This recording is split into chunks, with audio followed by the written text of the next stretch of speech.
బైబిల్లో చెప్పబడిన 5గురు మహాకాయులు, మరియు చివరివాడు ఎంత భయంకరమైనవాడంటే, దేవుడు వారి ఉనికిని తుడిచివేశాడు. మొదటివాడు అనాకు మరియు అతని వారసులు.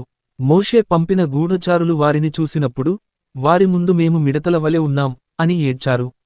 వారి పరిమాణం ఊహకు మించింది అని అన్నారు. రెండవవాడు బాషాను రాజు ఓగు. అతని మంచం 4 మీటర్ల కంటే ఎక్కువ పొడవు ఉంది. ఒక పొడవైన పాలకుడు అయినా మోషే చేతిలో ఓడిపోయాడు. మూడవవాడు అందరిలోకి అత్యంత ప్రసిద్ధుడైన గొలియాతు, దాదాపు 3 మీటర్ల పొడవు ఉన్నప్పటికీ, యువకుడైన దావీదు ఒకే రాయితో అతడిని పడగొట్టాడు. నాలుగవవాడు 24 వేళ్లు ఉన్న మహాకాయుడు, ప్రతి చేతికి మరియు కాలికి 6 వేళ్లు, గాతుకు చెందిన యోధుడు, అతని రూపం చాలా భయంకరంగా ఉండేది. ఐదవది చరిత్రలో తొలి మహాకాయులైన నెఫిలిం. ఆదికాండము 6 ప్రకారం, దేవుని కుమారులు మానవ స్త్రీలను భార్యలుగా చేసుకున్నప్పుడు వీరు కనిపించారు.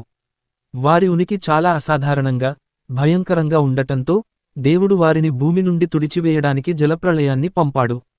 వీరు కల్పిత కథలు కాదు, వీరు మనుషుల మధ్య నడిచారు, మరియు బైబిల్ వారిని అత్యంత ఆశ్చర్యకరమైన విషయాలలో ఒకటిగా గుర్తుంచుకుంటుంది. దేవుని వాక్యం నిజమని మరియు ఆయన శక్తి ఈ లోకంలోని మహాకాయుల కంటే గొప్పదని మీరు విశ్వసిస్తే, ఆమెన్ అని టైప్ చేసి, నా దేవుడు గొప్పవాడు అని ప్రకటించండి.